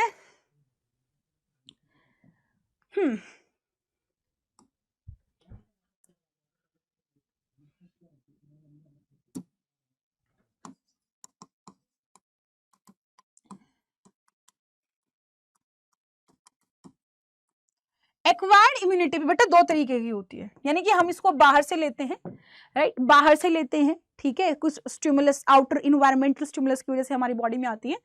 दो तरीके से होती है ये, एक होती है एक्टिव, एक होती है पैसिव। एक्टिव होती है जो हमारी खुद की बॉडी बनाती है, ठीक है, मान लो किसी पैथोजन की वजह से, किसी पैथोजन ने इन्फेक्ट कर दिया है, या फिर हमको कोई वैक्सीन दी है, ठीक है, किसी भी रीजन की वजह से, किसी भी रीजन की वजह से हमारी बॉडी खुद बना रही है ना, ओन फॉर्मेशन कर रही है, बॉडी जो है फॉर्म कर रही है, उसको खुद की बॉडी फॉर्म कर रही है उसको। या तो कोई पैथोजन ने इन्फेक्ट कर दिया, हमारी बॉडी को किसी ने इन्फेक्ट करा, तो हमारी बॉडी ने उसको रिकॉग्नाइज करा, है ना, फिर उसके लिए एंटीबॉडी बनाई, ठीक है, और उसके बाद तो जब दोबारा आएगा तो उसको मेमोरी में भी याद है कि हाँ ये पहले आ चुका है, तो उसको मार के भगाना है ना, तो मेमोरी भी उसको सेट करना है। तो या तो पैथोजन से हम बॉडी इन्फेक्ट कर चुकी है, या फिर हमने वैक्सीन ली है, उस टाइम पे हमारी एक्टिव यानी एक्वायर्ड इम्यूनिटी बनती है। पैसिव होती है कि हम जो है बर्थ से लेते हैं, हम रेडीमेड लेते हैं, यहाँ पे हमको यहाँ पे रेडीमेड मिलती है। जैसे कि दो है, IgA और IgG। IgA जो है ये हमको मिल्क से मिलती है, जो माँ का दूध होता है, मम्मी का दूध होता है, मदर का मिल्क, जिसको हम कोलेस्ट्रॉम कहते हैं, कोलेस्ट्रॉम में ये मिलती है IgA। IgG हमको प्लेसेंटा के थ्रू मिल जाती है, प्लेसेंटा से परफोरेट करके हमारी बॉडी में आ जाती है, ये दोनों हमारी रेडीमेड में आ जाती है। पैसिव का एग्जाम्पल है ये हमारा, ठीक है, तो आपको कंफ्यूजन नहीं होगा। तो आपको पता होगा कि एक्वायर्ड इम्यूनिटी हमारी जब पैथोजन से संपर्क में आते हैं, बॉडी एनकाउंटर करती है, तो यहाँ पे आपके पास पहले वो उसको रिकॉग्नाइज करेगी, ठीक है, रिकॉग्नाइज करने के बाद उसके लिए एंटीबॉडी बनाएगी, और क्योंकि पहली बार वो पैथोजन हमारी बॉडी में आया है तो उसके लिए स्लो और थोड़ा लो इंटेंसिटी का रिस्पॉन्स होगी, टाइम लगेगा बट इफेक्टिव होगा। एक्टिव इम्यूनिटी बहुत इफेक्टिव होती है। वहीं पे जब उसको याद हो जाएगा कि ये पहले आ चुका है, उसके पास एंटीबॉडी है, तो सेकेंड रिस्पॉन्स उसका बहुत तगड़ा आएगा, हाई इंटेंसिटी का आएगा। ये पॉइंट याद कर लेना। नेक्स्ट हमारे पास जो आता है वो हमारे पास आएगा कि भैया हमारे पास यहाँ पे जो प्राइमरी और सेकेंडरी इम्यून रिस्पॉन्स देते हैं वो दो सेल की वजह से होते हैं, लिम्फोसाइट्स होते हैं, उसकी वजह से प्राइमरी और सेकेंडरी इम्यून रिस्पॉन्स हम उनको दे पाते हैं। That is B lymphocyte and T lymphocyte. B lymphocyte होते हैं जो कि एंटीबॉडी बनाते हैं, एंटीबॉडी बनाएंगे। वहीं पे आपके टी सेल होंगे जो एंटीबॉडी को बनाने में हेल्प करेंगे, बट वो खुद से नहीं बनाएंगे, ठीक है। एंटीबॉडी की बात करूं तो एंटीबॉडी हमारी कुछ इस तरीके की होती है कि उसके पास दो चेन होती है, दो हैवी चेन है और नीचे दो लाइट चेन होती है। ये नीचे दो लाइट चेन है, ये बीच में दो हैवी चेन है, H2L2 इसको बोलते हैं। आपके पास IgA, IgM, IgE, IgG है, ये प्लेसेंटा से मिलेगी, मदर के कोलेस्ट्रॉम से। इन फीवर हो जाएगा, इन्फेक्शन हो जाएगा, जब बनेगी IgE एलर्जी के टाइम पे बनेगी। हाँ जी, यहां पे अगर मैं बात करूं तो जो हमारे पास इम्यूनिटी है वो हमारे ब्लड में मिलती है। जो हमारे एंटीबॉडीज हैं, ये हमारी एंटीबॉडीज हमारे ब्लड में तैरती रहती हैं। जब एंटीबॉडी ब्लड में मिलती है तो रिस्पॉन्स भी ब्लड में मिलेगा, तो उसको हम कहेंगे ह्यूमरल इम्यून रिस्पॉन्स। और ये हमारा दो तरीके का होता है, एक तो हो सकता है एंटीबॉडी आपको दे, एक हो सकता है कि आपको टी लिम्फोसाइट आपको वो दे, ठीक है। जिस समय पे आपको कोई ट्रांसप्लांटेशन होता है, जिस समय पे ट्रांसप्लांटेशन होता है किसी भी पर्सन का, जैसे कि उसका हार्ट हो गया, आई हो गया, लीवर हो गया, किडनी हो गया, ये फेल कर जाता है फंक्शन करने को, तो हम नई ट्रांसप्लांटेशन डालते, तो हमारी बॉडी को पता चल जाएगा ना जी, ये वाला सेल तो पहले आ चुका, हमारा नहीं है, ये तो हमारा नहीं है, इसको पहचानेंगे नहीं, इसको मारो साले को, है ना। तो वो आपका वहां पे उसको मारने के लिए ना कौन बताएगा? टी लिम्फोसाइट बताएगा कि हमारा नहीं है, मारो इसको, इसके लिए एंटीबॉडी बनाओ। तो ये वाला जो रिस्पॉन्स आता है उसको हम कहते हैं सेल मेडिएटेड इम्यूनिटी। ठीक है, यानी कोई दूसरा सेल हमारी बॉडी में आ जाए, किसी का फर्दर सेल हमारे पास आ जाए, तो उसके बारे में कौन बताएगा? टी लिम्फोसाइट हमारा बताएगा। ठीक है, क्लियर मामला है? कोई दिक्कत परेशानी हो तो आप मुझे बता सकते हैं। नेक्स्ट इज, ये मैं बता चुकी हूँ, टाइप एक्टिव इम्यूनिटी, जो हम होस्ट से एक्सपोज होते हैं तब हमारी बॉडी में बनते हैं, जैसे कि हम वैक्सीनेशन में करते हैं कि माइक्रोब को डेलिबरेटली डाल देते हैं इम्यूनाइजेशन में, जिसकी वजह से हमारी बॉडी के लिए एक फॉल्स अलार्म जनरेट होता है। फॉल्स अलार्म जनरेट होने की वजह से एक्चुअल एंटीबॉडी बन जाती है, जैसे कि कुछ या तो वो बहुत ही हल्का माइक्रोब होगा, है ना, बहुत ही स्लो होगा, है ना, या फिर वो मतलब बहुत हल्का इफेक्ट देगा, या फिर डेड फॉर्म में होगा, ऐसा कोई प्रोटीन हमारी बॉडी में आएगा वैक्सीन की फॉर्म में, तो हमारी बॉडी एक अलार्म जनरेट करेगी कि कोई आया है, तो उसके लिए एंटीबॉडी बनेगी, है ना। एंटीबॉडी को नहीं समझ में आएगा ये एक्चुअल है कि कैसा है, वो उसको एज ए बाहर का ही ट्रीट करेगी, है ना, और उसको भगाने की कोशिश करेगी। बट जब वो एक्चुअल में आएगा ना जिंदा, तो उस टाइम तक हमारे पास ऑलरेडी हथियार है। ठीक है, चलिए पैसिव मैंने बता ही दिया कि रेडीमेड होगी आपकी। ठीक है, फॉरेन एजेंट के अगेंस्ट होगी, येलोइश फ्लूइड कोलेस्ट्रॉम में होता है लैक्टेशन के टाइम पे, IgA हमको वहां पे मिलती है, फीटस से भी हमको एंटीबॉडी मिलती है, that is IgG। Immunisation and vaccination मैंने बता ही चुकी हूँ कि यहाँ पे हम अपनी B और T सेल्स को एक्टिव करते हैं ताकि वो एंटीबॉडी बनाए और याद रखें कि ये वाला आएगा तो तुमको मारना है, ये मैं बता चुकी हूँ। एलर्जी की बात करते हैं। एलर्जी के टाइम पे आपके पास IgE जनरेट होती है, और ये क्यों जनरेट होती है? क्योंकि हमारे पास केमिकल हिस्टामिन और सीरोटोनिन रिलीज हो जाते हैं हमारे मैस्ट सेल की वजह से, राइट। अब आप यहाँ पे बात करोगे कि भैया, हाँ जी, क्या कहा मैंने? अभी भी मैंने आपको सिर्फ इतनी सी बात कही कि एलर्जीज जो होती हैं वो एलर्जी होती हैं कि आपका एक्सजरेटेड रिस्पॉन्स आपकी बॉडी जब देती है, इम्यून सिस्टम आपको देता है, तो एलर्जी हमको हो जाती है, जिस समय पे IgE एंटीबॉडी हमारे अंदर फॉर्म होती है। और इस समय पे जब एंटीबॉडी E फॉर्म होती है, एज वेल एज, ये हुई क्यों? क्योंकि जैसे ही कोई एलर्जन यानी कोई डस्ट पार्टिकल या पोलन, कोई एनिमल डेंडर हमारी बॉडी में जाता है, हमारी बॉडी के मैस्ट सेल्स केमिकल रिलीज करते हैं, हिस्टामिन और सीरोटोनिन, और इनकी वजह से नेजल कंजेशन हो जाते हैं। इनकी वजह से क्या होते हैं? नेजल कंजेशन हो जाते हैं, नाक में से पानी बहने लग जाता है, इसी को हम क्या कहते हैं? एलर्जी कहते हैं। Next is auto immunity. Auto immunity देखो, हमारी बॉडी के सेल्स होते हैं जिसको पता होता है कि हमारी बॉडी के सेल है, सेल्फ सेल है, ये फॉरेन सेल है, बट जब हमारी बॉडी ये चीज फॉरगेट कर जाती है, आइदर कोई जेनेटिक रीजन है या फिर कोई और रीजन है, जिसकी वजह से हमारी बॉडी खुद के सेल्स को ही अटैक करने लग जाती है, उसको हम कहते हैं ऑटो इम्यूनिटी। एग्जाम्पल के लिए रूमेटॉइड अर्थराइटिस आ जाता है, और आपका आ जाता है एल्जाइमर डिजीज। ये हम करेंगे अभी क्या जी? Immune system. After reading auto immunity, now we are going to study about immunity कि immunity क्या होती है। देखो, auto immunity was कि भाई खुद के ही सेल्स को हम डिस्ट्रॉय कर रहे थे, but if I talk about immunity, immunity is कि भाई आपके पास ना लड़ने की क्षमता है, you are going to fight, right, कि कोई माइक्रोब आ जाता है, कोई फॉरेन पार्टिकल आ जाता है, कोई एजेंट आ जाता है, तो you are having that much ability कि आप उससे फाइट कर पाओ और अपने आप को स्वस्थ रख पाओ, दैट इज इम्यूनिटी, राइट। अगर मैं बात करूं इम्यूनिटी की, तो इम्यूनिटी दो तरीके की होती है, one is innate and second is acquired. Innate as its name suggest, innate मतलब पहले ही हमारे पास है, बाय बर्थ ही हमारे पास इम्यूनिटी होती है। अगर मैं बात करूं किस चीज की? एक्वायर्ड की, तो ये चीज भी आपको अलग से ही दिख रही है कि एक्वायर का मतलब होता है किसी चीज को अर्जित करना बाहर से, यानी ये आपको स्टिमुलस से मिलेगी। स्टिमुलस कुछ भी हो सकता है, it can be any pathogen, environment, vaccine, और मदर भी हमारी हो सकती है, कोई भी बाहर से हमको मिल रही है, तो ये हम बर्थ लेके हुए हैं पैदा, वो वाली इम्यूनिटी हमारी इनेट इम्यूनिटी में आएगी। इनेट इम्यूनिटी के अंदर हमारे पास आती हैं चीजें जैसे physical barrier, physiological, cellular and cytokinin. Physical barrier जैसे कि अगर मैं बात करूं तो हमारे पास होती है हमारी स्किन। हमारी क्या होती है? हमारे पास हमारी स्किन होती है। हमारे पास यूरोजेनाइटल रीजन है, रेस्पिरेटरी रीजन है, गैस्ट्रो इंटेस्टाइनल रीजन है। यहाँ पे म्यूकस की प्रेजेंस होती है, यानी कि आपने देखा होगा फ्लूइड टाइप आपके पास मटेरियल होता है, उसको हम किस में कंसीडर करते हैं? फिजिकल बैरियर में, राइट।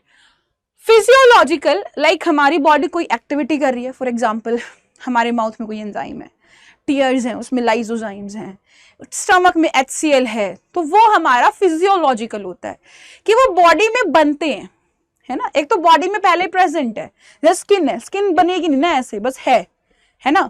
ऐसे ही आपके पास टीयर्स है, टीयर्स हमेशा ही तो नहीं बनते रहते ना, वो बनते किसी एक प्रोसेस की वजह से पर्टिकुलर टाइम पे, तो सिक्रीशन होता है।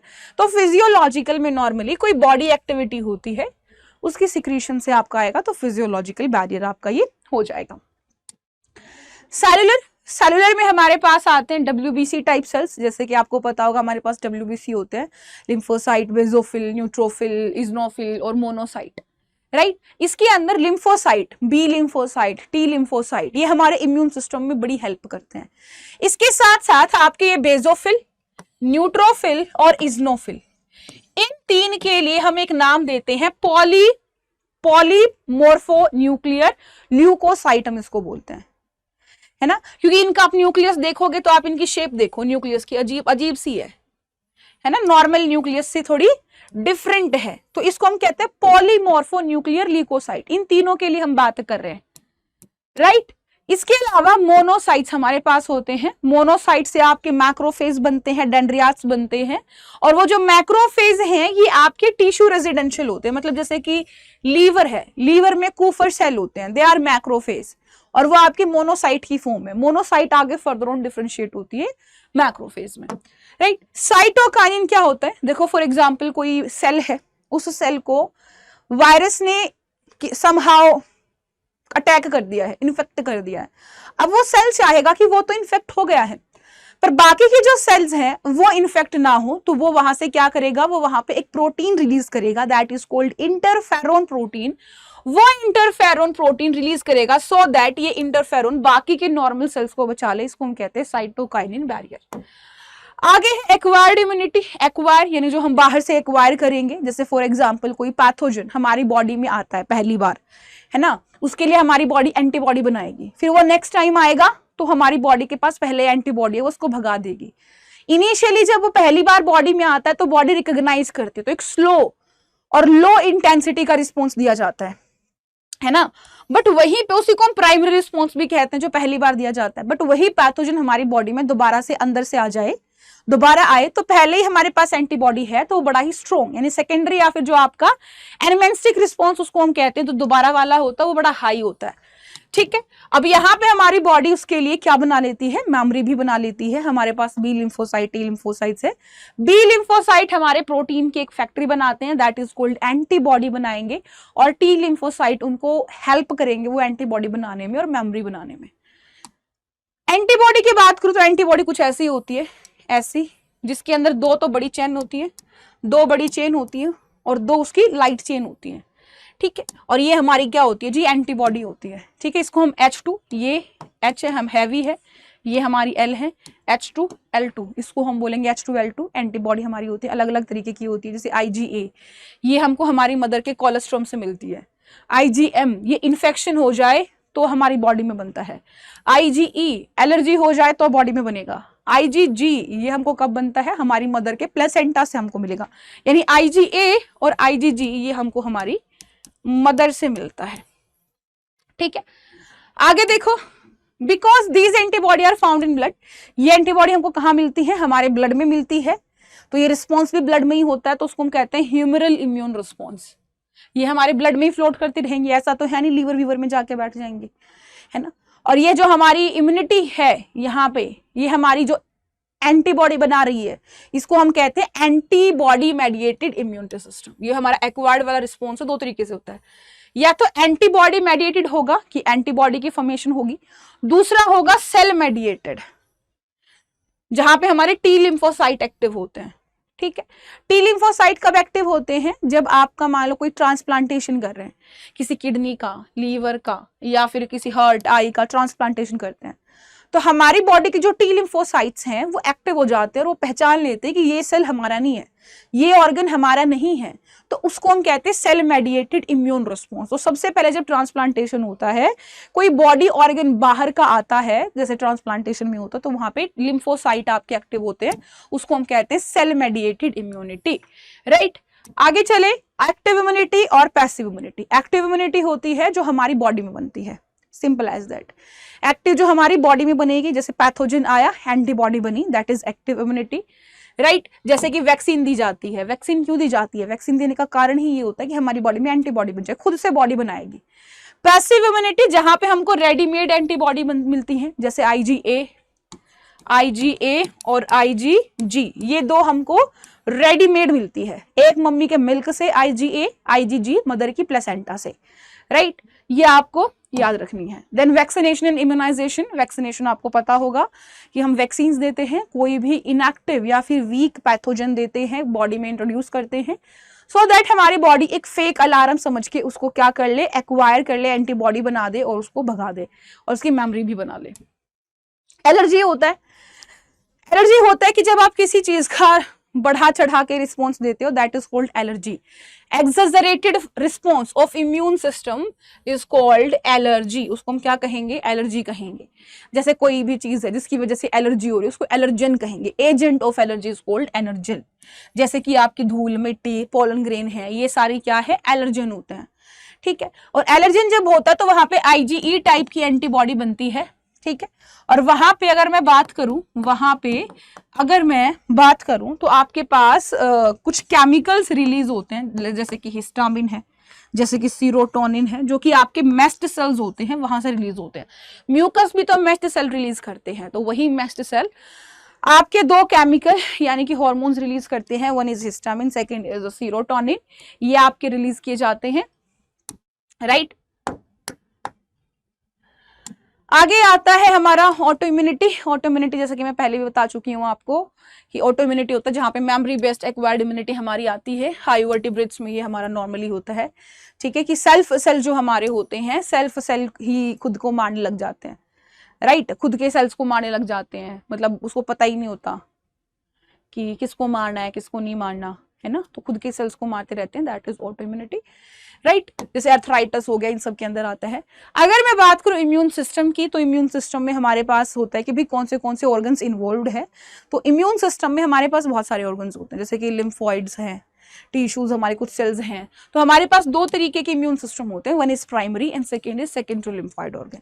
लिम्फॉइड ऑर्गन कौन से होते हैं हमारे, जहां पे हमारे जो लिम्फोसाइट्स हैं उनका मैच्योरेशन, उनका प्रोलिफरेशन यानी उनकी ग्रोथ होती है, उनको हम लिम्फॉइड ऑर्गन कहते हैं। दो तरीके के होते हैं, primary lymphoid organ, secondary lymphoid organ.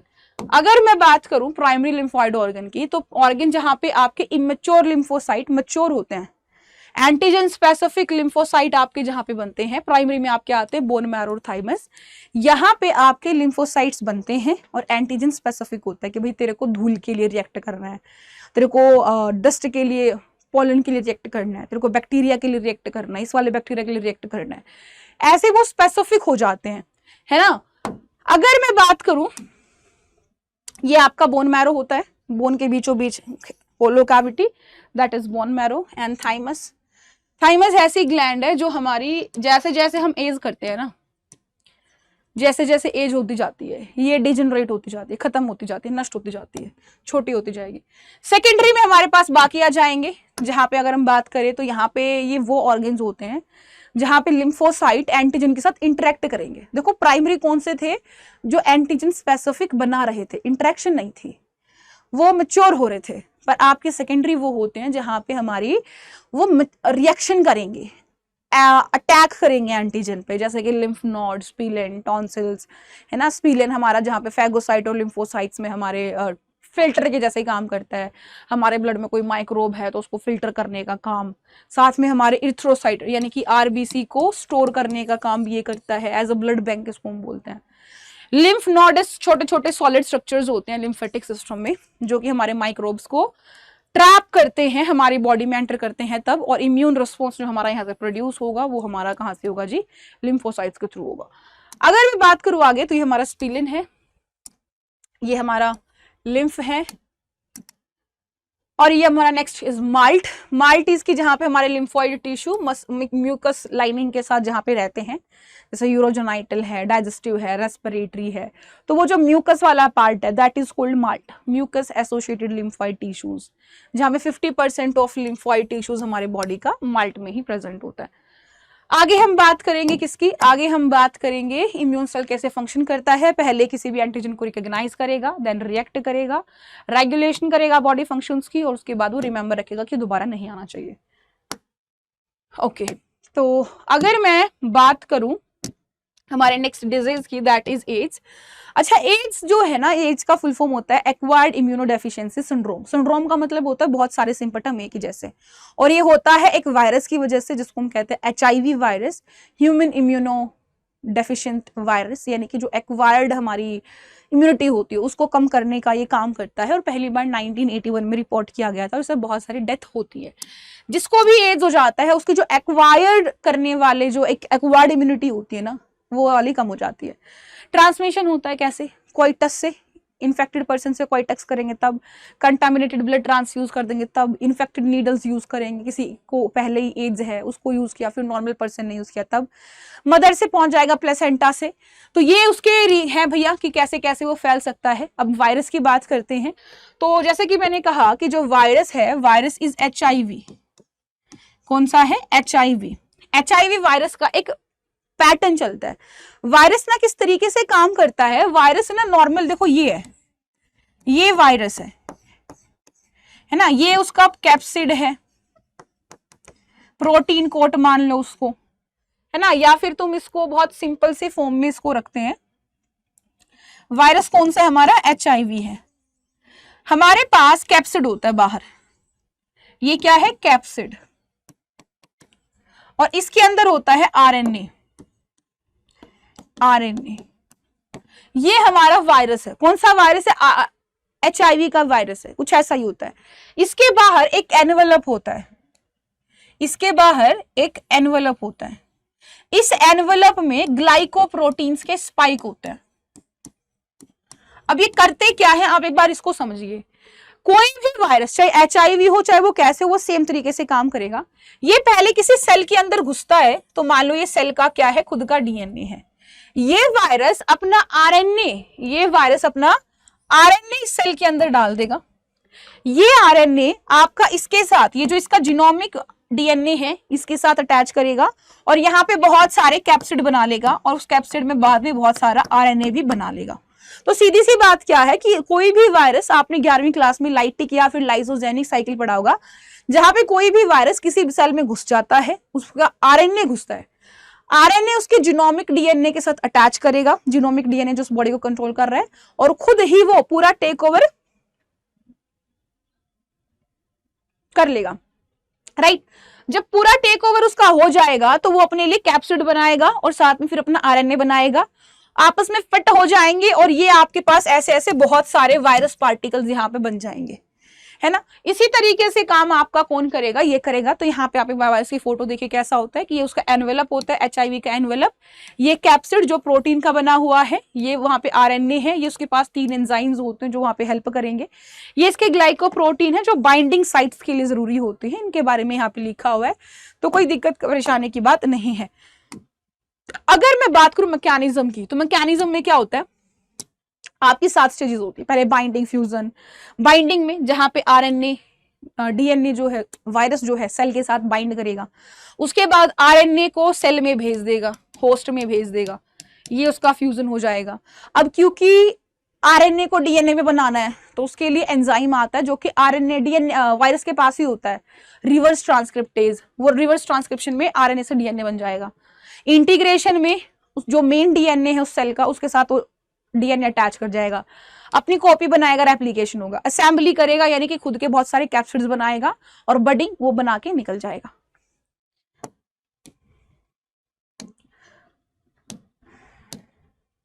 यहां से देखिए, पहले नंबर पे क्या स्टेप आता है कि वायरस जो है आपके मैक्रोफेज को अटैच करता है। अगर आप HIV की बात करते हो तो HIV के अंदर जो मैक्रोफेज होता है, मैक्रोफेज को ज्यादा अटैच किया जाता है, मैक्रोफेज का ज्यादा यहाँ पे आपका सीन पड़ता है भाई, है ना। तो ऐसा नहीं है,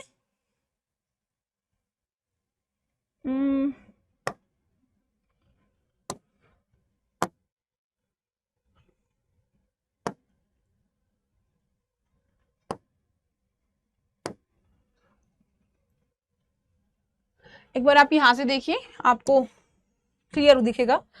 तो पहले नंबर पे क्या होता है, वायरस जो है हमारे मैक्रोफेजेस में एंटर करेगा। मैक्रोफेज में एंटर करने के बाद मैक्रोफेज के अंदर आरएनए से डीएनए बनाएगा। RNA genome of the virus replicate to form viral DNA, यानी कि जो वायरस एचआईवी का जो आरएनए है उसका डीएनए बनाया जाएगा किसमें, मैक्रोफेज में। देन उसके बाद जो वायरल डीएनए है वो आपके होस्ट सेल के डीएनए के साथ कॉर्पोरेट हो जाएगा, घुस जाएगा और बहुत सारे वायरस पार्टिकल बनाएगा, यानी कैप्सिड और आरएनए अपने खुद के बहुत सारे बनाएगा। देन यहां पे मैक्रोफेज आपके बहुत सारे वायरसेस बना देगा। पहले पार्टिकल कैप्सिड बने, आरएनए बनाया साथ में और उसका क्या बना दिया, वायरस भी बन गए जी वहां पे। देन उसके बाद एचआईवी वायरस एंटर करेगा कहां पे, लिम्फोसाइट्स के अंदर, टी लिम्फोसाइट्स को अटैक करेगा और टी लिम्फोसाइट के अंदर घुस के खुद की बहुत सारी कॉपी बना लेगा, बहुत सारे वायरस पार्टिकल बना लेगा। और वही वायरस पार्टिकल जब टी लिम्फोसाइट से बाहर निकलेंगे तो वो टी लिम्फोसाइट को ही मारेंगे, जहां बने उसी को मार रहे हैं, है ना। उसके बाद ये आपका इसी तरीके से कंटिन्यू चलता रहता है और आपके टी लिम्फोसाइट नंबर में कम हो जाते हैं। और जब पर्सन है उसको बुखार होता है, डायरिया वायरिया होता है, वेट कम होता है और आपके पास यहाँ पे इम्यूनिटी बिल्कुल कम हो जाएगी, जिसकी वजह से पर्सन का इम्यूनिटी सिस्टम बिल्कुल ही खत्म हो जाने वाला है।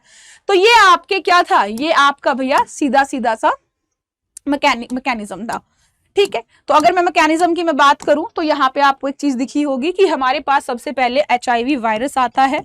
एचआईवी वायरस कहाँ घुसता है, एचआईवी वायरस घुसता है भैया आपके मैक्रोफेजेस में। हाँ जी, देखिए यहाँ पे क्या होता है कि मैक्रोफेज में एचआईवी घुसेगा, अपने आरएनए से डीएनए बनाएगा और बहुत सारे वायरस पार्टिकल बना लेगा। ये वायरस पार्टिकल घुसेंगे लिम्फोसाइट में, लिम्फोसाइट में घुसेंगे और वायरस पार्टिकल बनाएंगे और यहाँ पे खुद के लिम्फोसाइट्स को अटैक करेंगे। याद रखना टी लिम्फोसाइट में आपका रेप्लिकेशन होता है, किसका रेप्लिकेशन होता है, आपका रेप्लिकेशन होता है एचआईवी वायरस के डीएनए का, जो डीएनए यहाँ पे बना है। मैक्रोफेज इज अ फैक्ट्री जहां पे आपका क्या बनता है, डीएनए बनता है। तो एचआईवी फैक्ट्री भी हम मैक्रोफेज को बोलते हैं, ये चीज आप याद रखेंगे। Next is are cancer. Cancer जब हमारी बॉडी में अनकंट्रोल्ड ग्रोथ हो जाती है, दैट इज जो सेल्स होते हैं उसको नहीं पता रहता कितना ग्रो करना है कितना नहीं, बस वो अनकंट्रोल ग्रोथ किए जा रहे, दैट इज कैंसर। कैंसर दो तरीके का होता है आपका, राइट। कैंसर एक होता है आपका बैनिन, जिसको हम बैंजिन भी बोल देते हैं, और दूसरा आपके पास होता है मैलिग्नेंट। बैनिन होता है जो जहां पे है वहीं रहेगा, कोई प्रॉब्लम क्रिएट नहीं करेगा, अच्छा वाला है ये कैंसर, कम से कम हो रहा है तो दूसरों को दिक्कत नहीं कर रहा है। मैलिग्नेंट होता है कि जो खुद तो कर रहा है बाकी के बॉडी पार्ट्स को भी अफेक्ट करेगा और हर किसी को दुख देगा। ये कॉज क्या होता है, फिजिक कार्सिनोजेंस होते हैं, फिजिकल भी हो सकते हैं, बायोलॉजिकल भी, केमिकल भी हो सकता है। फिजिकल जैसे कि एक्सरे के कांटेक्ट में आ गए, राइट, जो डीएनए डैमेज हो गया। केमिकल में जैसे टोबैको वगैरह, तंबाकू वगैरह खा लिया तो वहां पे डीएनए म्यूटेट हो गया, प्रॉब्लम हो गई, है ना। या फिर बायोलॉजिकल में कोई वायरस आ गए, और वो वायरस जो होते हैं उस वायरस के आ जाने से, देखो हमारे पास एक जीन होते हैं that is called protogene. Protogene inactive genes होते हैं, प्रोटोजीन्स इनएक्टिव होते हैं, वो एक्टिव हो जाएंगे, चेंज हो जाएंगे ऑनकाजन जीन में, और ऑनकाजन जीन अब कैंसर कोज करेंगे। ये बहुत सिंपल सी चीज है। कैंसर डिटेक्शन जो होता है और डायग्नोसिस जो होता है वो आपका हिस्टोपैथी से होता है। बहुत सारी टेक्निक्स है जिससे हम करते हैं। एक छोटा सा पीस लेंगे किसी भी टिश्यू का जहाँ पे हमको डाउट है, और उसको हम माइक्रोस्कोप के अंदर देखेंगे, सेल्स की ग्रोथ देखेंगे, डब्ल्यूबीसी ग्रोथ देखेंगे, और बहुत सारी टेक्निक्स यूज करेंगे, जैसे कि आपका एक्सरे वगैरह है, सीटी स्कैन है, एमआरआई है, ये सब यूज करेंगे हम। यहाँ पे अगर मैं बात करूं तो एंटीबॉडीज हमारी यहाँ पे बनती है, हल्की फुल्की बनती है, ऐसा नहीं है कि नहीं बनती है। अब अगर मैं यहाँ पे बात करूं तो ट्रीटमेंट में क्या आएगा, ट्रीटमेंट में हम उनको रेडियोथेरेपी देते हैं। रेडियोथेरेपी के अंदर क्या होगा कि हम उनको कुछ रेज के कांटेक्ट में लेके आएंगे और वो रेज उसके कैंसर को, ट्यूमर सेल्स को मारने का काम करेंगे। हम कुछ वहां पे केमिकल्स भी देते हैं, दवाइयां भी देते हैं, जिसको हम केमोथेरेपेटिक ड्रग्स के नाम से जानते हैं। ये ट्यूमर को मारने के लिए बड़ी कारगर होती हैं, और यहाँ पे इनकी वजह से कई बार हेयर लॉस वगैरह भी हो जाता है, पेशेंट को बहुत सारी प्रॉब्लम्स का सामना भी करना पड़ता है। और कई बार हम मेडिसिन देते हैं तो वहां पे अल्फा इंटरफेरोन भी कैंसर को देते हैं। इंटरफेरोन पता है ना, वायरल आ जाता है, कोई डीएनए आ जाता है तो उसे बचाएगा वो, है ना। तो ये थी हमारी क्लास, इसके अंदर ड्रग वाला एक छोटा सा हमारा चैप्टर है, टॉपिक है, जो बिल्कुल छोटा सा है और बहुत ही नन्हा सा है। उसके अंदर ज्यादा कुछ नहीं है, उसको आप खुद से भी कर लोगे तो हो जाएगा, अदरवाइज जब हम रेगुलर सेशंस करेंगे तो उसके अंदर हम कर देंगे। जो हमारी 5 बजे रेगुलर क्लास होती है, 5 PM जो रेगुलर क्लास होती है उसके अंदर हम उसको वेल अच्छे से कर लेंगे। बाकी वो इतना कुछ है नहीं, उसके अंदर 1-2 चीजें इंपॉर्टेंट है, वो आपको मैं उधर ही बता दूंगी। तो दैट्स ऑल फॉर नाउ। और आप सभी एक कोड यूज कर सकते हैं, दैट इज Y697S, Y697S। इससे आप डिस्काउंट पा सकते हैं, मैक्स टू मैक्स डिस्काउंट आप पा सकते हैं। तो thank you so much guys, मिलते हैं नेक्स्ट वन शॉट में।